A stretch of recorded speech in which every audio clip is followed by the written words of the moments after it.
te lau hoko atu ai ki prokalama pe mo e office staff kaula ko ia a Australia. Ai au tau heni fokiai pe mo e pedolo ki he pompongini. Tarita kefu pe foka salo sisfa pe me he Tonga netball. Salo te funga vai pe me he table tennis Tonga pe foki ki a Kiko Pentani me office ko ia a NRL Tonga. Ko e kawenga koe te tau tata noa i he pompongini. Ko e Accelerate Action in Sports. Pe ko ngā urewa i he sipoti ke pot tatau e whainga maari e a tangata mo whawhine.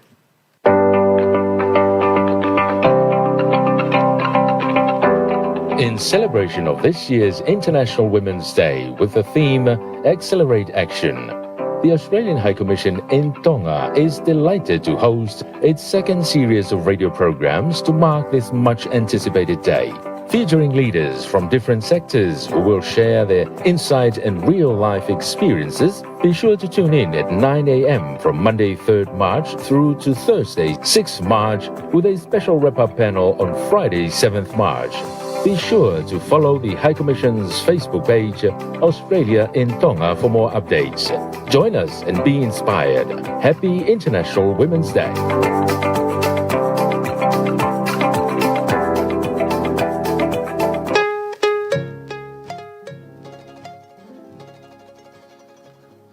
Programa ko ia o e pompongini o smiti o fuma valu meihe hiwa beange ko ia ko e kawenga te tau talanoa i mo kina tolu ko ia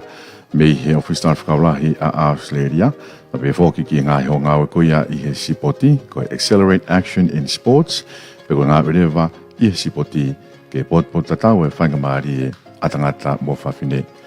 O re whainga maari ko ni teo wanga ki a tarita kefu ke o meha ngā he whamala ala e tau kamata aki Pero tua tu le to nga pe no lopa pe fo ke tau line telefoni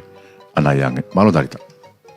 Malopito fale maka pe mau kole ke mau fa malat I tala fatap kakato ko topic fa fa ke tu me he fale fa fola leani pe fo ki no paenga I he ope kai atamo ki mau tolu ke mau whakahoko atu ai uraki pe nolo I he wikeni I tau whanonga koia ki hono whakamanatua ai aho whamamanahi ai kakai whewhine ai au tok hoko ia I aho walu o maasi ai a koe tōnaki o e wikeni.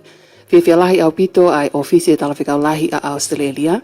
ko e whakahoko e ni tu o ua ai pe noloni ai na e whakahoko I he tau ko osi pe angepe ko mou mea I ko e kaweinga koe na e whamamawhai I he tau ko osi ko e kau katoa pe ko e inclusion. Nei kau mai ki ai ho e whawhine me ngahi sekitoa kehe pe a koe uhi ko e whakahoko lelei mo e ola pe mo e ngahi tokoni na e omi whikau aki pe mo e porkalama koia o te whewhia ai ofise tala whikau lahi Australia ke hoko atu I he tauni aki ai ka veinga ko omi ke whakamaunga ki ai ngahi porkalama e tauni ko e ngā we I lewa pe ko Accelerate Action. Tata lele ai sola mo mulangi ko toa mo mea mai I porkalamani ke le tio e wha emma walufitu poni nima pe foki ke nau pesi Facebook pe angepe ko whakatau kei ko whakahoko atu ko e ahoni te tau whakatewhito e tau tala noa ke mala e ko ia o e sipoti. Whiwhia au pito mo taita lelei mo loto maa whana ni ihi koini ko nau whawhainga maari e nau taimi ke nau omi o whahoko atu a uraki pēnolo a ia ko nau tōng nau whawhonga I mai a ngai kau taha ko ia o sipoti. Mea pango pe koe ke lava ke whawhai mai a nau tōl kotoa I he sektoa koini. Ka ko tui koe ni ihi koini te nau lau whahoka te ngai vahe me nau ngahi au sia ke tau whanongoa ai ngai ngawe o nau whakahoko I he tawhaki koe o sipoti. Ke whaka ai pe teke, ai ngāwe I lewa I he sipoti hangai whainga maalie, ke te mau whainga maalie lahi ange, ai kakai whiwhine pia mo kakai tangata. Taita lelea e porokalamani a salote funga vai, pia mi he table tennis. Tennis te pile lote, tennis te pile iyo. Pia pehe kia Kiko Pentani, pia mi he liki, pia pehe foki kia salote sisfa, pia mi he kautaha netpolo. Keke toi whaloloa, te utukuange whainga maali koe ni ma ai pēnolo, ai te ave ai whehu I uruaki ke kamatai mai ea e salote sisfa me netpolo. Ka ki mua ia o koutui salote whiwhia tonga kotoa I ola o ngā ue na mo whahoko, pia mo e timi koe ai tala, popo lahi au pito ai tonga kotoa ke si whanau koe ni, nau I muli, pia kau nau matea ki whanua mo ofa whanua I e tau kotoa, I nau tuku e nau ngai whainga maali e ke nau ngai timi tak taha ka nau lava mai ko hiko e nau matea ki ho nau tonga. Pea nau mau whiwhia au pito I ola o ngā wena e whahoko ko ia I he whiau hina e toki osi. pe mo vei pa ko ia ai timi ai tala kai ulaki mua ke whahoko mai peha o vahe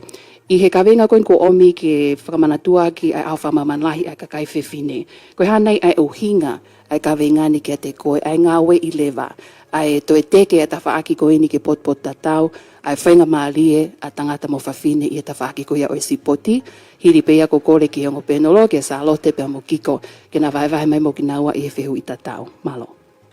Malo opito tarita ma ofanga marie pa ko kore ke hufanga pe fatapu ko o se afaki I he kamata ko eta programani na frahoko e fremaka ka ma foka tarita fia fanga marie ko ni ko mai ka tahnet polo atonga I he fipota no aki ko hia ko wiki maho inga ko ni I hono fra ilongai a kakai fefine I ma mani fulipe pea o kua ia fia lahi I he kauwhakataha pea mohu kau ngā pia nolo koini sa lote ka o maa whauke kiko pea mei he tawhaaki koina u mau whakau ngā tā maki ai sipoti mei he kauta net polo atonga mau fia ko ukia ke kauwhakataha ka venga ko ia ko tuku mai ngā we I lewa pea mo whehu I ke o mai tā rita koe hānai ai uhinga pe koe hānai a ngai whakakau ke ka venga koini I he mala e koine spoti ka tau te whito ki he net polo Koe me o kau ke whakaukau I ngā we I lewa, koe whia mao ko ia ha prompt response. Pe whia mao ha fwoi ngā ue ke whakahoko lewa. O I kai te tari ke wike kahau, wike ki tua, mahina hoko, tau hoko. Koe ianga whakaukau ngā we I lewa, I hono o mai ko ia ki he whahok whatongia o ko whautuai I he kautahanet polo atonga. O mau ngā ue me I he longa I whanau ta uono o iai e proklama ma e longa I whanau ta uono ke tahaua wai lewa ai tahanima ke tahawalu iai e proklama ma ai ngahi kalapu ai a koe open scene iai a ngai whiaohi ko ia iai lewa pia mo ngahi whiaohi e corporate level kau kia ia ngahi ngāwe anga iai lewa pia mo I senior pa koutu I tatau pe ai whahok whatongia koe ni he tawhaaki koe ia ngahi sport I umau whakaunga tamaki ai. Ka koe whakaukau koe ni ngā we I lewa tā rita ka umaa ka upenolo e ahoni pe pe whalemaka moe ho eki moe kakai e whanua mo me mai. Koe whakaukau koe koe ata mai koe hape tu unga o kute iai pe koe ki ta ahine ta uono pe ko ha togotaha ta uono ua o ke epe mau kau net polo ta uono ua tā rita mo whalemaka. Koe hape tu unga o te iai koe ha ngā ue o te whakaukau ke te whakahoko tau pehe te set pe ki te koe weekendi ngā we I lewa whai mo ai whai mea koe ke lawa tau wanga mahene a whokpa ko tau natula whakatonga pea te keheange natula o I kakai whewhine whai mea tolo I mea koe whakaukau ia o tō atu pea tuku ia set te whuupalani ia ao ngai ke lere hata o e hongo fulu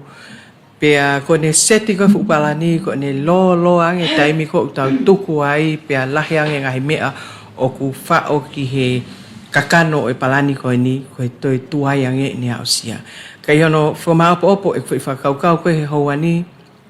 ho eik pia mai kakai ka o maa kau ngā penolo. Ko ne pē mai koe ngā we I lewa, hape e te ki whakaukau ki he weekendi, ko whaam ki he weekendi, koe mau ngā koe kau tānet polo, focus I he tuku atu e ka veinga koe ia o I weekendi, ngā we I lewa,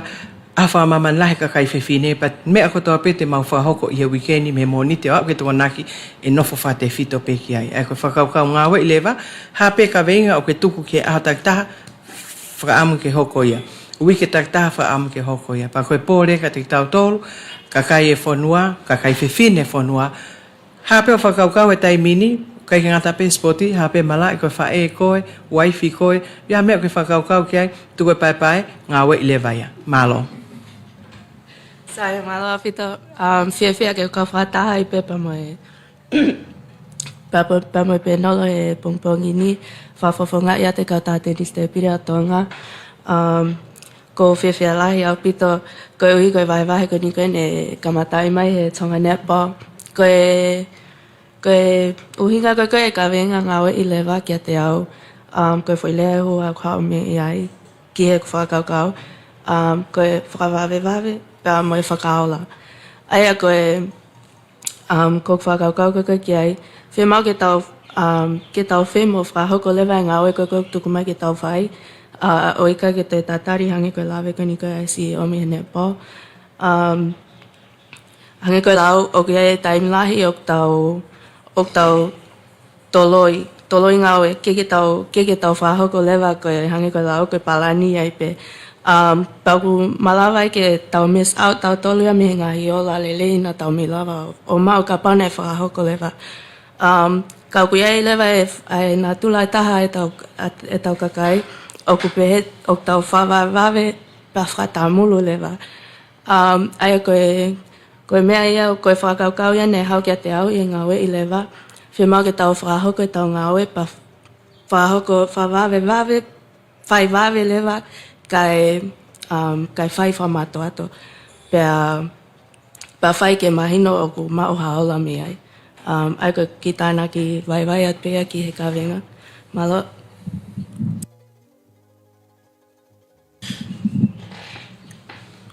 Malo pito ki he whenga maari kon ke kau mai ki he tau ki pia nolo koe o pungpung ini. Pea koe ki tari pe ke tāna ki atu ki he ngai tari kon ku o mai ia. Kau kaunanga ko tui muna o si maa opo kotoa ai uhinga e ngawe i lewa. Kau ki me pena hau ke te au, just thought of the Nike slogan said, just do it. Just do it. Wefte ki taimi lahi o ku tau whawawho pepe palani.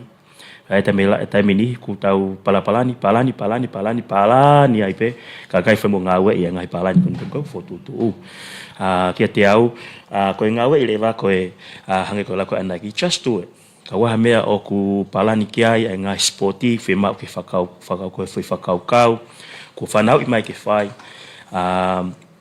koe ospe hono palani pe whai mau lewa mo ngā we, ka ua e toi tolotoloi, he kon toi tolotoloi pe e iku pe o toi hokwa te pe o kai o toi mate a whoi whakau kau pe ko whi tau mua kon koe, na i whemau ke whakakato. Ai mako ki tā naki pe ia ki he ngā we i lewa, malo apito. Oku maari e pia mo oni au pito ngai vai koe mo o mai pia uku whamalo atu. O mo whatau kei mai ke ngā we i le wā i he sektoa koe sporti mo ngai sporti koe ni o mo whafofonga i mai. Ko tui ku waipea ni ihi o nau whawhehu i po hau kau mā ki ko. He koe tau whanonga teni a tau tolu ke whakailo ngā i ai au whamamanahi ai kakai whiwhine. Kau mau inga au pito ho ek mo tau ka inga ko hiko ka veinga koe o e tauni ai ngawe i lewa ke mahino au pito koe ngawe i lewa hawhenga maalie ma ai ka kai whiwhine o whi mau ai ngai kupu whelalawe i kotoa ngai kupu whekau aki kotoa ke tau whi ngawe aki ke au sia ai ngai tau mua ngawe koe taimlahi pe hange koe tau ko o si koe kaupe nolo koe na nau kamatai mai polo kalama koe ho ek whawhine kotoa i he ka veinga koe kau katoa. Kau mahino au pito pe hange koe whamatala ko omi me he pule anga whatataha o ka pau he ikai whingawe aki koto ai ngai kup whikau aki e toke au sia ai ngai tau mua ngā weia ki he wafe te au nima malu. Tau whautange pe koe to utangata whiha ia o ka pau he kai ke tau ngā we i lewa ai ngai whainga mali o tau mau i he lolo tongani ka hui ke au sia hangahi whainga mali o toi lelei ange maai ka kai whiwhine pe amoe ka kai tangata. I he point ko ia ka pau te ke kamata mai kiko ka taki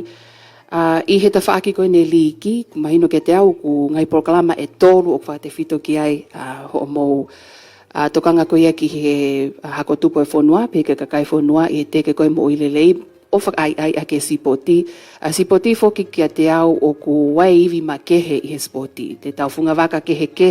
koe ngai mea te tau whetoke kehe aki ai ka koe sipoti o ni hanga o whau ai lau maari o whai taha, peo ni omi ki tau tolu ke tau kau whakataha, ko hui kono teke koea mai popowaki koea o sporti, vai vahe mai mua a kiko, ko hanai hanga aue ko ke whakahoko,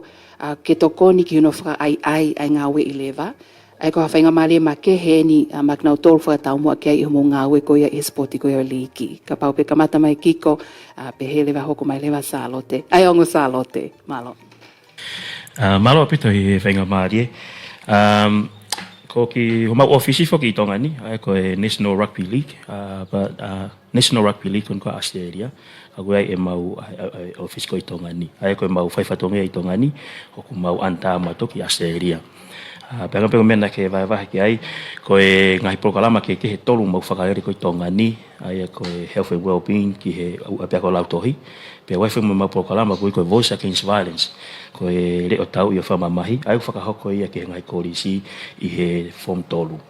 pe a mau tawhakon ko ke sporti ai ko na tōna toka ngai ko aka puluri ki ngai whea hui ko mau whakahoko i Tonga ni pe a na ke lawe whaki ai ngau akon ko sporti for ke National Rugby League pa ki mau tolu wai mea ua o ku mau ngau aki ai ko sport development pe mo sport for development ai ko ua ko ia una ke pe ko lo pe me pe ka salote ai ko sport for development ko ngau aki sporti ke to develop hanga por kalama ke ko ngai awareness ke ko sport development leva ko ngau pe sporti ke whakatupuleki na ai sporti. Ai ko mau sport development na mau ko ta whaki ko ai riki, a puriki. Pe ko sport for development level ai anda aku mal ko mau voice against violence. Pe mo health and well-being. Panga pe ko me ke na ke lave ki ai ko ngau kan ko ai mau sporti liki. Tau ir ko to pe ko fonuani tau offer apito i sport ko ni ko nga ko tunga maalunga ko ia tau timi whakafonua ai mate matonga pe ku ke ui ko mate matonga whoever's but I won't go there kai he tiny foko ilo foko Tonga 13 Tonga 13 i ngawe o mawhai ko i Tonga ni o ku kau au pito ai gender equality i he mea mau inga i mau ngawe o ku taru pe ai lere a polkalama kon ko ai naro i Tonga ni mo mau whakakau mai ai kakai whewhine pe ko female ki he polkalama o mau teke mau pe tawha ko ia equal opportunity ko tuipe mawe na mo mea pe i he tau ko si ko fufuataime na mau hanga o whakalere ai whiahui ai kun ko he whakaako na silere beki mo ka ko fufuataime na whiahui aka pururi ki ai tau whanau whiwhine me ngai korisi me ngai korisi pia me ai rewa na mau hanga rewa me ai o whiri ai timi o ave whakawhalare na toki a seria ke expose ke tingna tolu ai vainga but not only that but also to expose our local girls to Australia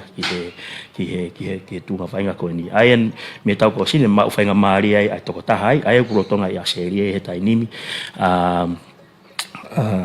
Whainga i he taha ngai kalapu ko i a seria. Ka puai ai manaki le rei apito ki to taha ko ni. Tene au ki hatunga le rei. Kako ki to taha ko ni ko e loko she's a local player. Kune ma whainga maari ko ia. Ai ko mau kia te matolu tahanga i ngau mau fai i Tonga ni is creating pathways creating pathways pia mo teke kon equal opportunities kon ko i sporti liki ki he tangata pia mo whewhine pia ko taha pe mau tau mua ngau mau toi Tonga ni ko hono teke ai equal opportunities for both girls and boys i he tawhakon ko liki ai ko ngai whiahi ko tō pe o mau palani ke whai ko pau pe ke whakakau kotoa tangata po mo whewhine pia ko one of the main thing o mau tānak me ko creative pathways can to expose but export te tau whanau tatau pe tangata mo whewhine ki tua poreanga te ria na mahana whainga maari i he sport kon ko riki ma ko pepe toko nat ki hofe hui malo apito Sai malo apito mau ko tana ke pe te ki whaile i Latu pe mo ngawe ko whaho ko e tonga table tennis i Tonga ni ko konga ku fatongia kono Sofia e polokalama ko holoki ngai awai wahe ai ko mau whinga ai mo asleria o kna to koni mai ke whaho ke lava ke mau whaho ko ai ki polokalama ko ni pa ko e whakau ko polokalama kono whapalangi ko smash down barriers ai ko smash koe fo I taupehepe, koe fo I attack malo hitaha ia time ko te wa inga he ping pongo peo anga maheni ona I loi koe lomi he ai koe foi te fai whakau o ko tuku I he foi offensive attack koe ni ke holoki ake ngai awahe ko ni ko o lava ke ne hanga o divide ake ai hanga tau no for society tata te fito ki tamai ki he kakai fefine tamai fefine ki pa moe kakai whanga ta ia foki oku iai manga lahi o whahoko ki anau tolu foki mahalo koe ia te ia lewa oku iai e foi polo kalama e tolu o mautoka ngai ai koe smash down barriers ia koe foi konga ia koe iau mawala ki he ngahi senta whengata ia pa moe bounce it back pe koe tai whafoki mai koe mau ngai polo kalama ia ki he ngahi ako ke lo ngai whanau pa moe mau dream building project pe koe whaaluku fua pe ngau e koe ni kau whahoko ia ki he ngahi elia koe ni kok toi mama wange me koloni e ako haha ke mohihi fo ia lewa mahalo koe whehui ki he koe hae mea oku te whaamu ke te toi si oku lahi ange no whahoko kia te au pa moe ngau e koe ni kok mau whahoko te o nofo pe I he lo ngai whanau he koe ngai whakaukau koe mau alatu koe me mau polo kalama ki lo ngai whanau ai ngai whakaukau koe ni koe ki hono whakakau mai e kakai whewhine he tamai whewhine and their participation in sports and koe kono lelei whoki hono awe koe whai message koe ni ki he lo ngai whanau ke nau tupu hake ake whai whakaukau koe ia ke lawai ke tau ke liriu e ngai whakaukau koe oku ke kau ha tamai whewhine ia hai sporti o ngai ka pau ko whenga natula whenga sio whakatonga pe ia tau tolu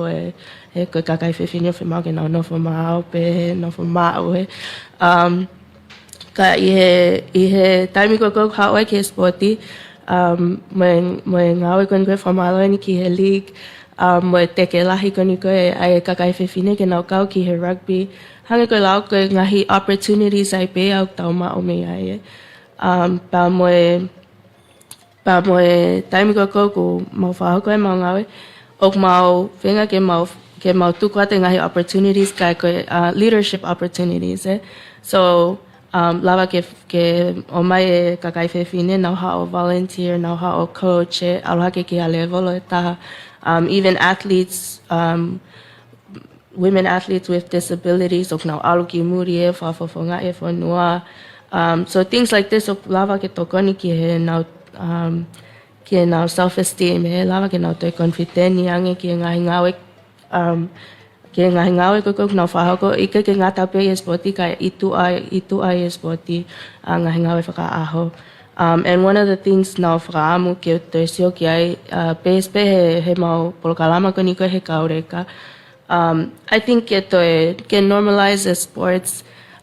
mahalo ke taimini koe PE okay ke mau whamui pe ke PE mahalo o stoia me curriculum ai ngahi ako ko mau tolu ia ko mau alatu me whahoko pe he taimi lunch ai mau polo kalama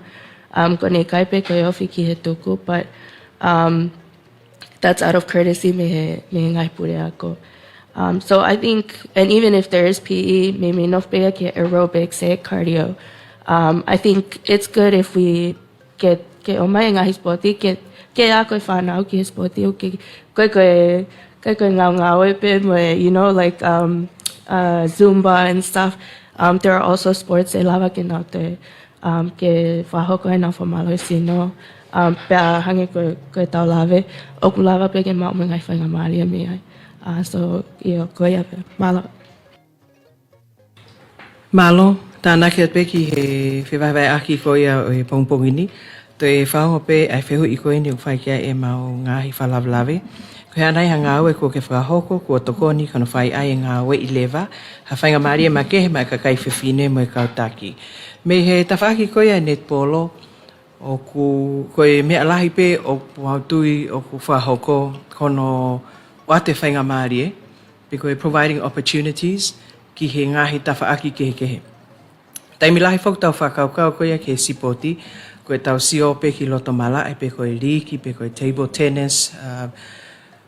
rugby, union, pe mo ngahi spoti kehe, koe tau tānoa spoti pe, koe mea ea o whakaukau kia taha kotoa, koe toa taha wa inga koe i loto mala e. Ka nge koe whakatala noa, koe sipoti koe mala e lahi au pito, o i kai ko loto mala e pe ko ia koe kia o koe ki loto mala e wai ngai tawha kehe o whia mau ke palanisi pe a pāpau ni tatau. So, i ta whako mau tolu i a netball koe ngai ngau e ko mau whahoko, koe making sure pe kono maho i ngai ke iai ai ngahi whainga Māori e kehe, o tatau pe ko whē ai tawha aki o te iai. Koe whatala noa pe ki he ni ai providing opportunities, I he katoa ngai spoti, tau sia I Tongani, ko iai nai ha tau tō taha ko te alo o a o hange ko Jona Lomo, I kai. Ko iai nai ha tau tō taha e netpolo ko alo hange ko Irene Van Dyke, Maria Tutaya, ko ngahi hingoa tāla mo iloa ia, I kai. Ka I he taimi tatau, o tau whaipe o whakatatau ki e tuunga ko ia koe ai a Tonga, ai ngahi whainga Māori o tau mau, mai ngahi whainga Māori o tau wala lava, pea o pehe ai whakaivia, mohono whakai ko whee pe ta whaake ui ai. Hei ke hau e toko taha kotoa pe pea tau whawhanua o I he tala. Te ke hau pe ko ia ta ko mālohi ngā o ko ia ke whakamau. Alu koe whakamau. Koe whakamau te ke alu pe o au ke tumutumu e whakamaman lahi. Ka koe mea ko ia, mea whawho I tui pe e toko taha ko ia, I he ene loto aki pea mohono hala whanonga. Pea whatatau pe koe hāpeha ta whaaki o kuke loto ke iai. Pe kuke I he bench official, pe kuke I he manager o ha timi. Pe kei ke ngata pe ai, hanga tau tānoa koe lewa, I ki he kawinga ki ngawe I lewa, ko whepe aki I tufakanga o ku te iai, pe koe timi whakakolo, pe koe timi corporate. Ngā wei pe ia pa te kaka pe he tuunga ko ia. Tene atu pe ia ngai whainga Māori e pa tene whakahawa pe ia ai ngahi mata pā ma tau tolu. E koe angai whakatala noa pe a moe sio whaki koe ma mautolu me netball. Koe taimi pe a moe tau mahu inga whoken ka tau tolu ko tuku pā tonga he tau ko si pe a ko tuku mai whainga Māori e.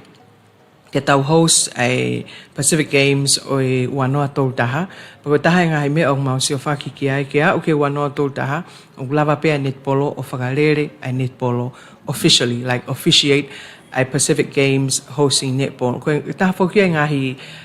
palparema pe matawaiwai ko mawa o sia he ngahi whanua koe ni ko nau host ai Pacific Games.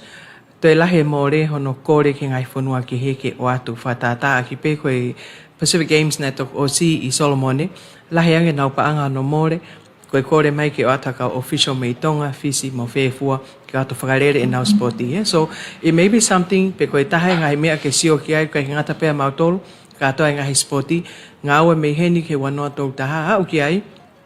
e lava pe he Tonga, pe a lava pe e Tongani, o official mo whakarere e tau ngai sport tak taha koe ni ko tau pōre ke whakahoko mai I ai. Mālo apito. Koe whamarat mau inga na o ke o mihi koe mooni ku whahokat pe ngai teu he taimini ki e tau taitali koe sport koe Pasifiki ki he wafe tol taha. Pako tui o ku mea mai peak nau tol kotoa e ngai kau taha sporti kehe pe whakpeke ho eki mai kai ngai whanua. He koe teu ni neongo koe whahoka sporti ka e whi mau kotoa atongan katoa ke tau tokoni mo pou ki ono whakahoko lelei. Ana tau wakaipe ki he ola lele ngai whakatahana e whakahoko mai ki Tongani. Aki pe e tau ngā ue whaitaha mo mau e lau maalie o e Tonga. He koe oseangi o ke pehe koha toko taha pe o ne mau e whamalo o ku awe ai hingoa tau whanua ko hiko e tau whahoko lelei o ha whatongia.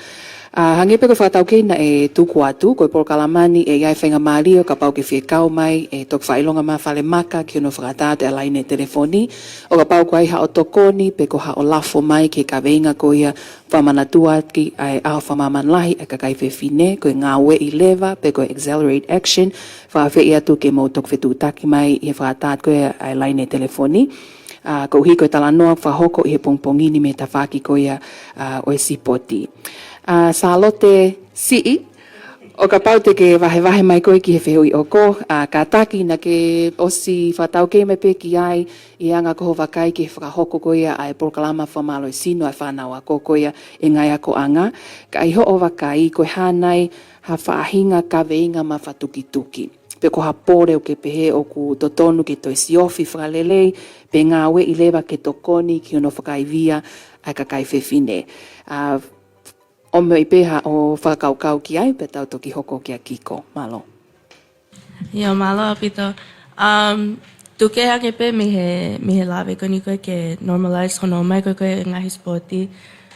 Ke whahoko ake whapalo i sino koni koe tamai ki tāna ke pe ke ngahi whotutu o ku osi exist i he api ako. I think koe ki mea taha o te wha ke whai ki ai hangawe, ai tawha aki koni koe ki he disability. Koe ngai maupolo kalama, o ku toi whahoko pe mo ngai aahi, I'm not sure pe o klawe e kakai, o ku ai ngai inclusive classes, ai pure anga ne tok whotu pe he, I'm pretty sure it was 2020, 2021. Ai koe inclusive classes koe ni, koe taha situated in Ngeleia, ai GPS a Ngeleia, GMS, pa taha ia GMS koe ni koe a hoi. Ai ko hoi, for those of you who don't know, como ngahi longai whanau ko kuyai anau disability, o ku malawa pe ke mo omi o lesisita ke ngahi kalasi inclusive koe ni, a motol koe ni koe i hahake, ko hoi o ku i hoi ai ki kalas koe ni, pa motol koe ni koe i koloni ko ngele ia o ku iai ai ki kalasi inclusive. Ai koe tau pepe koe inclusive o ku iai ai tapai ki whanau whangata ia o ku iai nau hono whakaako i koe ni koe ai whanau ku i huwhangai whatapu o ku keke fusai whanongo pe o ku deaf he. Those who are slow intellectuals as well. Koe kalase nuktuku ki ngai ta whaaki pehe, whaingata ia whakaisino. Pau ku o whahoko ki ai e mau aahi. Ka koe taha ngahi mea na o te sio ki ai, o keke fu toko lahi. Ai kono mo ni o keke fu I loi he. I think it's one of the things get to raise awareness ko osi ngawe pure anga ki ngai ta whaaki peheni, koe toi peheni tau tolu mātua. Pa me ka kai e whanua ke tau kau whakataha ki he ngai to koni ko osi omi. Pa ke ngata pe ai hono whakoi ka koe whamalo I sino, koe mea lele au pito iai. Ai koe ngahi kalasia koe ni koe nau ngahi mea pe au whae, ngahi funky activity pe au ilo pe e salote pa mo kiko. He ok toi whahoko pe, ok toi whahoko pe na ngahi polo kalama ki ngai kalasi koe ni. Kai ke ngata pe ai, ok pe whaki ngai senta. I think the main idea ku lahi ngahi taimi ok te aluai ki he ngahi whakataha o ku kaumai ki ai, o ku whawhe e ai kita ki he ngahi wahe pe koe ngahi talanoa ai ka kai koe ni. They just want to be heard. He. Ok nau kono moni, ok nau koe foi ko ngā lea, ok nau whangai aki koe no one gets left behind. He. Nā whai ok tau hanga he kakai whewhine mo e kakai whanua o ku, ok tau whainga mahali e whai sino pe kai silia ki kai si tua e mai e ka tama koni kok nau whainga tā ia whai sino. So I think that's just one of the things ke tau ngā we I lewa e tau unu whakataha ki mua unu whakataha. Ka toa pe kau ki ai mea pa mo e kakai whainga tā ia. Koe whotu whakakau pe. Mālau pita. Malo ka uhoko pe I he whalawlawe he proklama ko iai pongpongi ni. Ko tui ko aswhamatala sa lo te si o whilawe pa mai mau ngahi ngāwe koe ke toi ki he kehe o pehe ko toa pe ai tawhaaki ko ia. Ka tungmo ke lawe atau he tawhaaki ne taha I he wakai ko ia. Koe haa wakai ke kaha koe tō tu whewhine mala e ko ia o I sporti o ko whakaonga tāmaki ai koe net polo. Pea koe haa hapou ko nau kaha o. Koe taha whoke ngahi pōre he tai mini pa koutu i whihanghangai pepe mai sport kotoa ai call out ko ia koe ha mea pa hange ko u hoko ai ha awahe wahe. Koe ha mea whai ke tau kau lou kolo. Koe ha pa hange re waia o kuongo i he e whanau tupu i Tonga ni o ku i kai ke ai hanau mahu inga whiunga pe tatau mo e whanau Tonga tupu i muri o mau whainga maari ange. I e taim tatau, koe whanau Tonga ko ia, o ku ai e nau totonu ke whafofonga i koe a Tonga ni, hange nai, o ku ta si pe e nau fie o mai ko o ku ai e whahinga ui peheni. Kai kehe koe o whakanatula pe ke hoko mea koe ni. I ta whakapena mau iai na e mau toksi tua mai me Brisbane Australia e whiau koe na kau kei tala, na e whai whatala noa ki he DFAT pe koe proklama ngā we toko ni koe na Australia o whakamalmalo ai e maungahi proklama, pe koe pōre na e tuku at koe ke DFAT. I he whakahoko at pe koe ia o ku whakakoe ko toa hake ngai whanua Pasifiki, Fiji, Papua New Guinea, kai pe whoki haa moa, koe pōre tatau, hono whehu ia koe hārewa mea e whanau loko e no whakalele ngahi tuna meni. Pena whakatu at lewa, Whewhe rewa, koe uke whake tuna meni koe ni he netbolo, Pacific Netball Series, ai no kau kia e tau tala, he tau kotoa me ngai tim whawhanua Pasifiki. Whewhe o mai e whai mō tolo tatau pe, kai ngau e aki, uia koe development teams, whanua tak taha peu kawat ki ai, o atu me nau development teams, koe lau ki ai, pau pe koe whanau, whaelei, mo tupu pe i he whanua tak taha. Pea o kuai e amanaki lelei, tā rita kau mai kau pe nolo, koe me aini te tau hoko atu ki ai, e ai ha whainga maari e pehe. Ia taim tā tau e hoko eni ko ha hala whanonga pe ko ha pathway ki e tim whanonga. Ko ia o ku unfair ia ke kau leka ko koe tau o nau mau e tale niti Tonga ni. He mau pe tale niti ia. Hanga whatara noa, wia e proklama ka mata me ta uono ke taha ua, ta anima ke taha walu, ngahi ka lapu, pe alu lewa me ai o au ki whe, he koe ne fo i gap ia koe me ai o au ke ngahi tim whafonua, koe fo u gap lahi au pito. So, ka hoko ai whakakaukau koe ni, pe atari e Australia, e hoko ni ko ha pathway, pe ko hala whanonga, e iai pe kau reka e stand out i ngahi development team koe ni, pe koe step wawe taha ia ke alu koe ke tim whafonua. Aia koe taha ngahi mea o mau whiawhia ai, pa koe whai ai whakatala noa, o whelawe i moini ka i he taim tatau, hono vilohi koe whakakaukau koe ni, o ku o atu ia ki he kakai koe whanua, o kai ngata pe i Tongani, ka ke tonga i maamani furipe. Ki tau hoko ko hakau gracious supporters, pe ko hakau pou langa hake mo whaka ai. Ko tau kakai tonga, ko tau natula, ke ikuna pe. Ikuna pe, hiki i pe, ki ta ahine, ki ta masi i timi ko iau, whakalaka ia he langi. Ko e kai pe ke hoko ai ola, o whakatatau, moho fuuloto, moho amanaki a koe, me ka tau manatu i o koe ke ai ha taha sipoti ia pe ko ha timi sipoti e alu ke foi.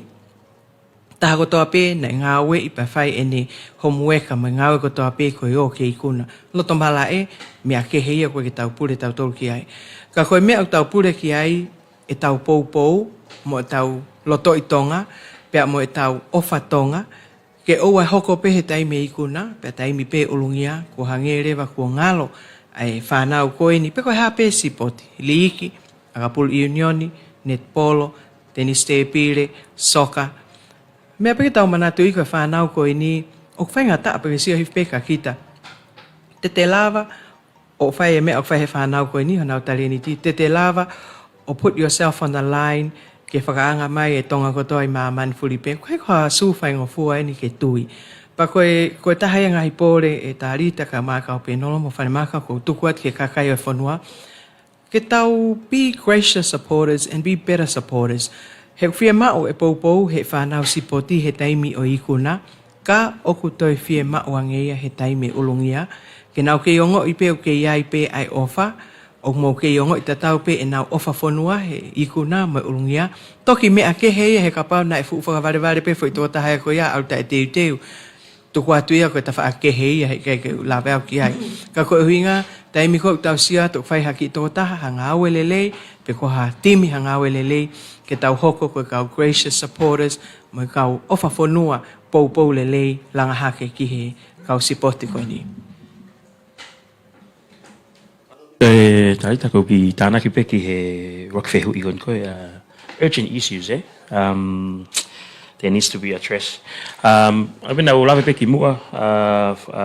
for us we are creating pathways and opportunities for women in sports but in order for that to happen ke malava ngai mea ko ni I think the thing that it's the mindset of people and the culture o koutui o kunehanga o puke ai tokolahi e tau kai fefine ke nalawa achieve all these opportunities. Ko mautui opportunities is always there. It's always there, but it aku fie maua bita mau inga ai hono support e tau whanau fefine ke nau te mau mai opportunity. But e tau whatonga nau tupak pe heni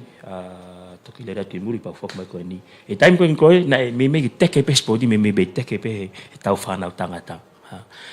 but e tai ni mi tau whatonga arupe ke ririwe ko nga ko kamata ke o si professionale ai unga sport ke itu apureanga pe itu apureanga ko stokolahi mo ka kai fefine ko now have the equal opportunities and pathways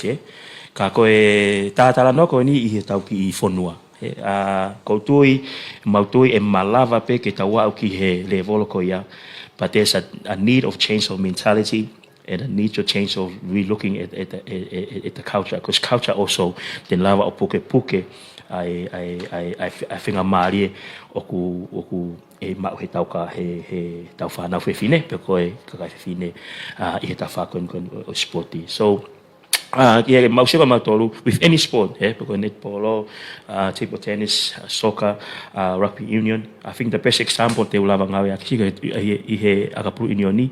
ko ta ula he ni ai fa ko te ke peke va inga akapuru unioni ka ai e tau fa na fefine ko tu mo mia ipe ko mantu pe time na ko ya ko he ni na ka ko fa na tangata pe wa umbe pe ha honi te kai peke va inga akapuru unioni e tau fa na fefine I he fa ko na utari na toke to vio ke fia fakalapu pa de na toke lava leva ka uta me ai ko sporti o firma ke nature na tolu me na ke ta wiki ke to ka kon ko ki he kalap level na o sportoi va inga mo inga ta fa ke no firma inga in that sense so for me very important to relook just about changing the mentality and give them the opportunity, the same opportunity of tau whanau tangata also as well for our ke tau whanau whewhine. Malo apito. Malo apito pe aku whawhawha apito ngahi wahi ko mo o mai mahino ke te au oku mau wakaiat ke ngai ngawe lahi oku mau whakahoko ka koe ko ngā lahi o ngawe ku whahoko he tua pui. Hange ko mo whatau ke mai koe ai whema o koe ke ai hangahi hala whanonga pau ma e tau whanau ko uhi ke ua toki pehe ke teke pek nau tolu ki he sporti I he hiri koe a ko anga kau whema o ke kamata ia me he tau si I ko uhi koe ngahi nau o sporti ke nau wanga ki ai ke nau discipline ke nau wanga ki hono a tau hi honau sino e nau kai o koe hono ngahi nau o sporti pa whema o ke kamata me tau wiki ko uhi ke nau tō mai koe os koe a ko nau au si mau ai tau pehepe matua tua wheunga I he whakaukau mo e tō onga mo ui ko hika te I mahino koe koe ngai whenga maali ko nau mateu rewa ki ai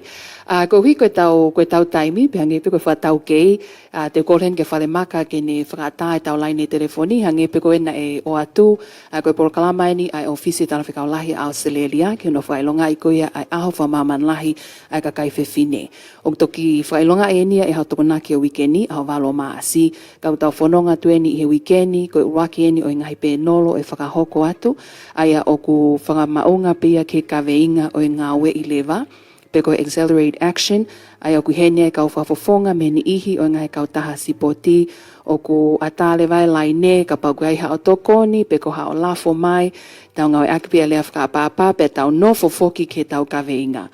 koe tau kaweinga koe ngāwe I lewa I he sipoti ai whainga maalie ke toi potpota tau ange ai whainga maalie e mau e oik whawhine pe amo oik tangata ka teo awen ki a whale maka te mau taitali pe kau ke I toi pe tau ngai whihui ke o atua ngai wahe me pe nolo e ahoni. Ora pe tau tarita ua taha ua hi wāno, me walwalu ua taha ua hi wāno. e tau toenga taimi koe ni ke tau tātāno ai whikau aki bea mo ngā ka venga koe ia a kotuku atu pe mei he pēnolo. Mare, malwhit poini ma.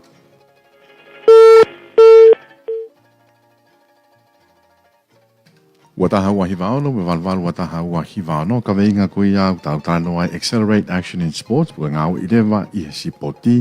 ke potpot tatau e whainga maria tangata mo whawhine. Ai a koe ngahi ka veinga inu tau whanonga mo ia ke te wamanaki whahoko hono whamanatu whamama lahi, ai afu mama lahi koe ia, ai ka kai whine pēr ko te mui mai ai Office Tala Whakaulahi koe ia a Australia, i ngahi ka veinga koe ni tau tātāno ai ngai whainga maria, ke mo kau mai ke tau prokalama o e pongpongi ni. Wataha ua hivaono, mo valvalu wataha ua hivaono. Tari tau mtuat me pēne logo, wataha pune fie tānak mai ngai mea. Kake, katau, wakai mua ke telefoni koe ni. Wafi puni mamare. Ia, tamsi whamole me o te aha mo whetu. Tatai whamole more, wataha ua hivaono, mo valvalu wataha ua hivaono. Koe ngahi whakai eke koe, whia mau, koe ua hivaono ki whitutake mai ki ai. A koe tau tānoa ia pe mo e Office Tala Whakaulahi koe ia Australia, a maa fōki ngahi hoa ngāwe koe ia i he sipoti. O tō atu peke pēna roga, wā tau whia tānak mai, lo tonga tau taitari koe ia ki tau lai ni telefoni, salat. Koe lotonga tau taitari koe ki a telefoni ki a utaki mai, whatala noa koe na whahoko e ki ko tarita ka maa whremaka o salote. Ai whia mau koe ai hoha tatau whanau whewhine, whanau tangata e ngai sporti. Ko tui ka akapulu koe nau whaamo na tolha whanau whewhine, mau tolha net polo ai whanau tangata he. Pang mau whia lahi ko hia koe ngahi tau whafoki pe he koe tau tonoa ko hiri. Koe kakai whewhine a tatapena wa inga net polo, pai ka pauna e kau ki ai na tau ngau e aki hu whangai whatapu. Koe kau whareiti pe kau whawhine na e wa inga net polo i tonga ni. Kau tau whia lahi, fast forward, wanoa wanima, o ku wa inga net polo ai whanau tangata moe kakai tangata o tonga ni. Whia ke whahoko he lolo tonga ni, o kuai a tim whawhonua tangata, o ku amnake nau lavat ke whiau he Pasifiki, e whahoko ni fisi, i me, pa koe tahai ngahi e poki ka o maa whoke ngai whakalakalaka. Koe whoko tu fofua timi tangata na iai e timi tangata, na mau lavat mok nau tolu ki nuusila he whiau hi a Australia pe mo nuusila pa na mau wako la hi ui ana ta ia pe mau tole te au tupu he whiau hi ko ia pa mau tok ilo le van ko lau ho mau ki ta puta he taimi ko ia ka te whai ia ko me ai ko e timi tangata ko ia ai ni fo tu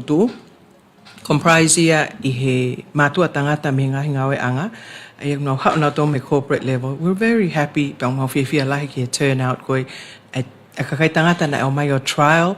kai umaa ak nau tolu nau fifa fonga e tonga i mala e koe net polo koe kakai tangata ngāue pe open pe foki i whinga aki mo Tonga Ladies Association ak nau tolu ko ia o ku kaukoni ka pate mo mea peki ai o whaafai e nau u whamaloisino i he BSP car park koe timi ia koe e whanau tangata pe koe matua tangata amna ki lavat whafonga e tonga ni koe tala noe ta wha koe pala nisi pe amo e hohoa tatau e whainga maari it's there and we are also hoping o mau kore ki he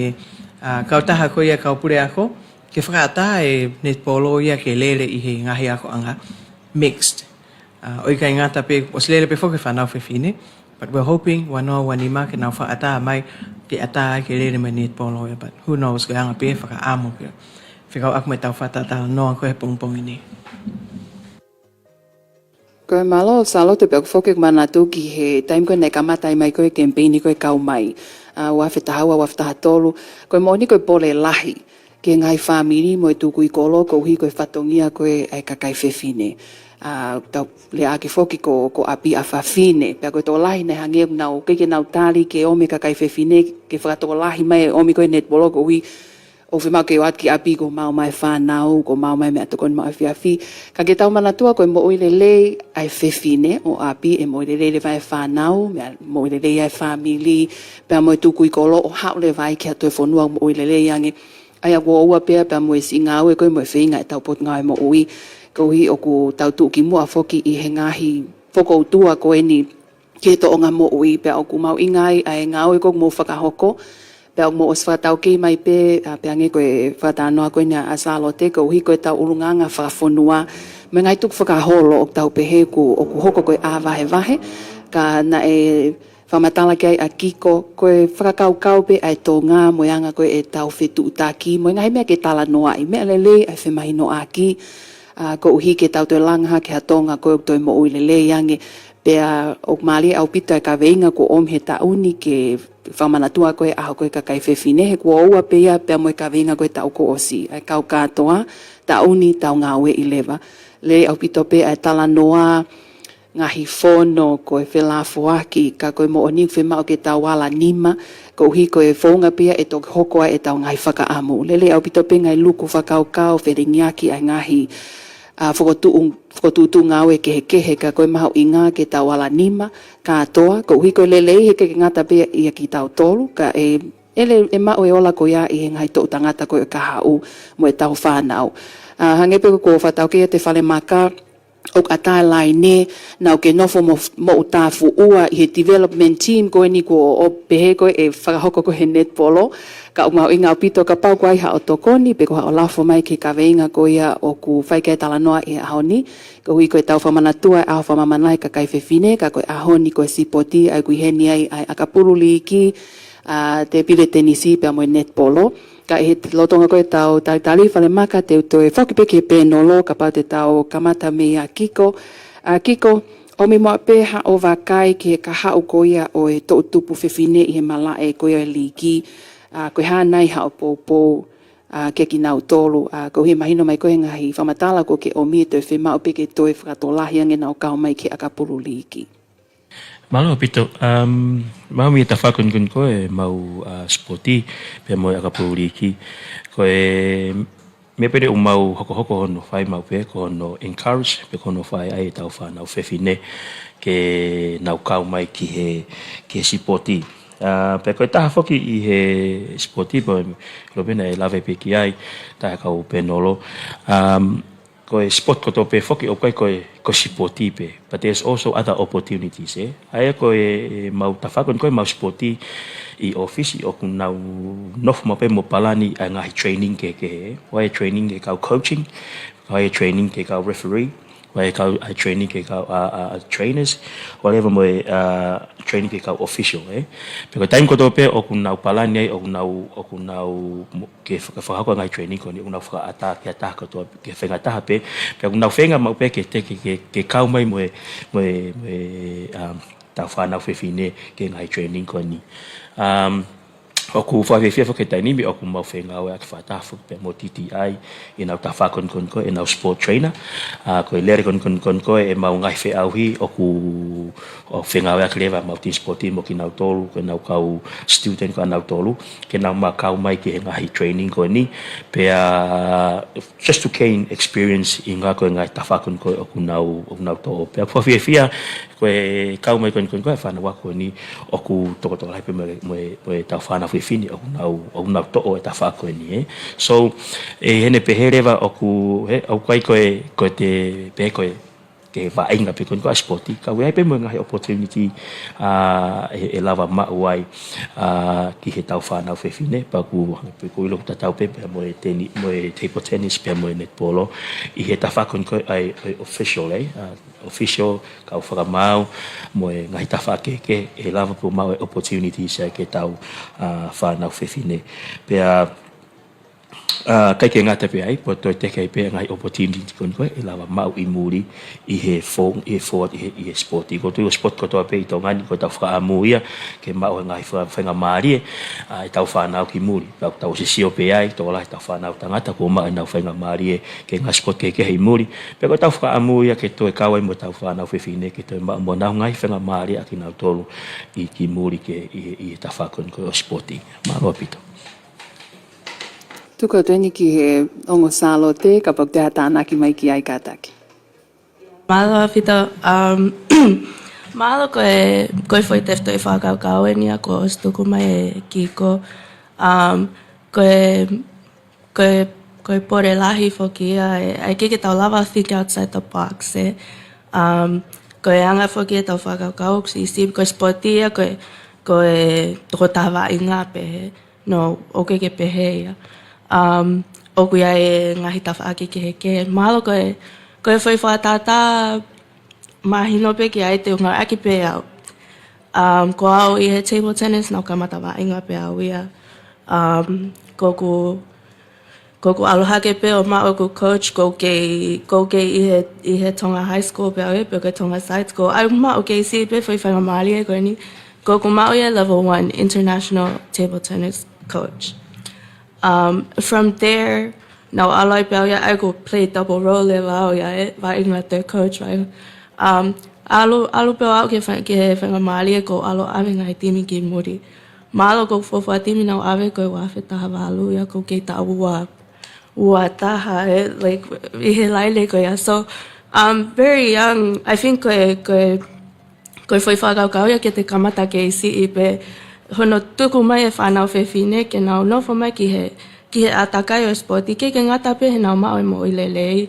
I he time ko nau whamalo sino ai hangi ko mention ko e talita. Ulawa ke nau mao e discipline ko mea ko sportsmanship ko mea maho inga ya he ku kau ya ki he te unganga lelei. Urunganga ko he society. Tauhi lao he. Ko ngahi nau ya o sporti. Paki hono tuku ko ke tau whanau whewhine. Ko ngahi whanga maali e lahi au klawa ke nau mao. Hoko atu pe me he taimi ko nau alo ai o ave whanau wainga. O ko ke ave timi wainga pe au ma ke taimi ni mau toku whoki mai pe me he training camp. Me si aina. Ko foi mahina e ua ne mau alo ai o no foi si aina. Ko foi training camp ia ai whanau iki. Ai ko no moni pa ke ngata pe ai as you know ko au ko lotonga tokanga ai kautaha ko ni. I'm 29 years old. So this is an example of how far sports can take you. Kaku ko malo ko foi fatata mahino taha pe ia te lava tuku atu ki whanau whewhine. Mātua mo tuku mai o mo whanau whewhine. Ko sporti e lava pe o mao e ngai whanga maalia ke he pe mi ai. And as Latu mentioned earlier, ko e wanoa tō taha, ko e Pacific Games ia e whahoko mai ki Tongani. Ke ngata pe ho hao tuku mai ho mo whanau ke wainga e wai ngai tawha aki ki he technical officials e. Ko maunga kau whakamau, na e mau ki whakamau e taha. Na oku o si qualify ia ke whamau ki muri. Ai ne kau ia hono whawholawa tu koe ki Solomone ke whamau he Pacific Games. Ai table tennis. So mao koe ngai whatata pea te wala tuku atu. Whika akma ngai whanga maali e koni koe oku ata ke tau tōtupu whewhine I he mala e koni koe sporti. Kai tupe galo te ki hane toi tāna. Malo. Malo, hoko pe ai whatala noa he kaweinga ko ia e pongpongini, ngā ue I lewa, kaweinga ko ia I he malmalo e spoti mau whakaunga tā maki ai. Ko e ngai whatala noa ko ia e pongpongini ai tai whangata ko e whainga maari e pe ko e opportunity. Ka I e taim tatau, anga whoke e tau sio ki he anga e tau ulunganga whakawhonua, mai tuk whakaholo, whelawe I pia mai whanau whewhine. E mahu inga hono lehi I nau tōlu, pe aku makehe pe ai tuunga malu hono tauhi e tau whanau whewhine. Ka nge koe ngai whatala noa e pongpongi ni, ai tai whangata koe o I ngahi whainga maari e. Pea heke ke tau toi sio mama o atu, ko ki maua, ko ki fo I Sao Paulo totonu pe eni. Mo mea mai ki ai ho eiki, pea moi kakai e whanua salote si, pea moau, salote lahi. Ko ki maua ko si born and bred I Tongani. Whaele I tupuha ke pe I Tongani, ako I Tongani. Pea neongo nei ke malawa maua he loto mala e, nei whai pe ki tā wakwakwa te table tennis I mala. Pea moa au ki wa inga netpolo atu I he kei ako. Nei kai ko mamala e o maua. Kana e maupe ai life lessons me ai sports as a teamwork, ngawe whakataha mo I kakai kehe. Aina e to'ope ngahi qualities ko ia as a sports man and woman. He alohake ko ia I he tau iki ake. O ngawe ake I he tafa aki kone mau ia he taimini ko salote whangawai ko ia o CEO I he table tennis I Tongani ko au ko whakaunga tamaki e kautaha netpolo a Tonga. Pau take pe ngahi life lessons ko ia. Ka ia e taim tatau ko e mea o mahu inga pa o koe ke toi kehe nia pe koe si poti pe koe hae mala e kui ai. opportunity comes with responsibility. O kuiai ai ngahi fatongia pe koe ngahi expectations o mai kia ki tau tolu whanau whewhine mo e kakai whewhine. Ko ia, it takes one bad apple hu whangai whakatapu, kene whahoka mea. Te tau whatata pe ni, koe netpolo, pe koe table tennis, pe koe rugby league, pe koe hape sporti, o whakaofa pe a sipoti ia te ia pe. Ko kita pe o ku te tokanga o ai e sipoti ke kovi. Hange pe ko whakapapalahi, kai tupe ke taunga e hata no whatata mahino. Ai lahi ko no o hake ai paloparema whakasosiale koe he kawo tori. Koe fu umonu ia nia ta iai hano ta whangata ma ai whonua. O ki kovi pe tori ia he whiri whakafo i pe ia a aku ke tupe tori ia kau ai au haki ta whaaki kehe i he loto pe a aku. Pa koe ke toi kehe mai spoti. Whafofa pe net polo ia iai pe, whafofa pe tareni te tahine. Ko toki hau pe a ko ia o whamalo i sino pongpong pa kake ke whoku mo api kake alu a kakato ai pe ko ia i tai pe ho mo api o mo tō tukua ki e net polo mga hai. Those are clear examples of ngahi example o totonu e ngahi mea kukuhoko o whaka o ofa pe e ngahi polo kalama i a te ia pe koe tau whiri whakafo i tui ko ia o nehanga ko whakamerei ha whainga maari. Aia ko glave ia ki ngahi whainga maari opportunities o ku hau pe ambe ngahi expectations o kuiai e tau tufakanga whafo i tui kakai whewhine longa e whanau whewhine ke tau whakahoko ko ia kai kai ha lea ke na panga maari ko ia kai lava o tawa usia e tau ngahi tau mo ama ko whata no e ko tanaki ai. Whamaloan ki he pēnolo pe o ku maopo opa pito ai ngai whamatala mo i vai ko mo o mi ko tui o ku fia lahi ak nau tōng nau mea mai ke polo kalamani e tau kamata koe pēnolo koe o wikeni i he whamaunga e tau whatala noa ke sipoti mo i mahu inga hono ngawe i lewa ko hi koe ke ngata peka kai whewhine kai tangata foki ko hi ke potpot tatau ai ngai whenga mali e tau tuku at mua pe ai whenga mali wha osi kia ki mautolu o ngosalo te mo kiko ka pai kamatai mai e kiko o mua mai peha mo tala mo nu e tau whanongat koen ki whamanatua e au tokonaki au whamamanahi ka kai whewhine. Alo apito, ko be ki i tāna ke pe ko e tāfo ke mau polo kalama o ku mau teke pe fo ke ai pe mo e mau inga kon koe equality kon koe pe mo ka kai whewhine pa ku ai pe mo ngai palani ki mau tolu ke how we celebrate the Women International Day on Saturday. Ka koe ki whalatolahi ka te tau tolu ke tau tūwha taha pe tau whenga whata kai malawa ke ngā unu ki mua hangai whakaukau hangai pe koe tōpiki kon koe tau talatala noa ke kai he aho ni pe mo wike ni ai ngā wa ilewa ka ia mea ke tau whakakoe ke tau whakaamu ke hoko tau ngā wa ilewa tau tūhake o ngā wa e ngai whakaukau ko ia ke malawa o whakahoko pe ko whaloa he pe ke te tau tolu hangai puko ngai spot ko toa pe o pe toe tuko e tau teke kon koe ai tau whanau whewhine mo e ngai opportunities mo ngai pawhoi ka teke nau tolu ko e kou tui ko e tau whangitenga te tau toa e tainimi e toi ai taimi te nau tutupu ake ai pe a toki fua mai ai ngai fua lerei ki e ngai ngā aue o tau whai o pe te tau foi ka tau hoko atoi pe malo. Sai malo pito ko fia pe ke tuku ate formalo ki he Australian High Commission pe foki ke 87.5. Thank you for having me. Thank you for having Tonga Table Tennis here. O ko moani lahi ko e ngawe whakataha o whi mau pe ke ko te tānaki pe ki ai mo o whakataha. Aki pe ai hange ko klave ko ani nai. No one should get left behind. Ta tau ai pe ko e whewhine, pe ko e tangata, pe ko e both of all abilities, sorry. Whi mau pe ke tau o whakataha, tau laka ki mua, pa tau laka whakataha. Ko e hape hangai whotutu, ta tau pe whaloto lahi ke ngai spoti. Ko hape hangai whotutu o ku tau palani ki ai, not just for this year, but leading on to 2031, and onwards. Ko e naina ia e ka venga kia te tau tolu ke tau kawe I lewa. Malo apito. Malo ko whiwhaasiak pēa e whainga maari e koni a te whamalo me kau tahnet polo a Tonga ki he ofisi talawhikaulahi a Australia.